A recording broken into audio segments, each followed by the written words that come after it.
আল্লামা সাঈদীর শেষ বাক্য লেখা ছিল, প্রভু আমার নিশ্চয়ই তুমি জানো, ক্ষমতা নেতৃত্ব লাভের কোনো অভিলাষ ছিল না কোনো কালে মোর অন্তরে, শুধু বুক ভরা আশা একান্ত দয়া পরশে শামিল করে নিও মোরে তোমার প্রিয় গোলামদের কাতারে। আল্লাহ পাক এই গোলাম শেষ বাক্য আল্লাহর গোলাম হতে চেয়েছেন। জীবনের শেষ ওসিয়তনামা বইটা কোটি কোটি দর্শক পড়লো, কি সুন্দর করে ওসিয়ত পড়লেন। পড়লে চোখের পানি ঝরে, তার কথা শুনলে চোখের পানি ঝরে, কোরআন শুনে চোখের পানি ঝরে। বাংলা লিখেছেন এত সুন্দর, চোখ থেকে দর দর করে পানি ঝরে।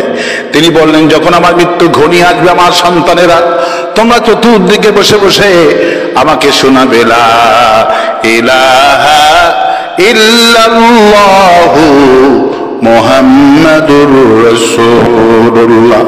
তোমরা সবাই কালিমাত তালকিন দিবে, কারণ নবীজি বলছেন, মান কানা আখিরা কালামি লা ইলাহা ইল্লাল্লাহু দাখালাল জান্নাহ। নবীজি বলছেন, যার শেষ কথা হবে লা ইলাহা ইল্লাল্লাহ, আল্লাহ তাকে জান্নাত নসিব করে দিবে। আবার মৃত্যুর পরে কেউ কাঁদবে না। আমার মৃত্যুর পরে আমার পোশাকগুলি, তোমাদের পছন্দনীয় পোশাক যেগুলি, সেগুলি রেখে অবশিষ্ট আমার মহব্বতের লোকদেরকে আমার জামা কাপড়গুলি দান করে দিও।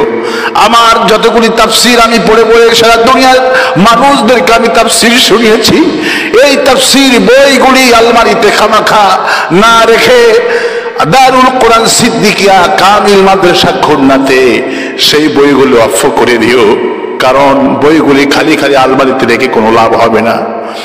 আমার নির্ধারিত জায়গা আছে, আমি যদি দেশে মারা যাই তাহলে আমার সংরক্ষিত জায়গা যাচ্ছে কামিল মাদ্রাসায় সংরক্ষণ জায়গা খুলনাতে, ওই জায়গায় দাফন করে দিও। আমার ভাইয়েরা, কি একটা গোছালো মানুষ। এইভাবে যখন সাঈদী সাহেব বইটুকুন লেগেছে, পড়লাম, চোখ থেকে দর দর করে পানি পড়লো। আল্লাহর ওলির লেখাটা এত সুন্দর, পড়লেও চোখে পানি ঝরে।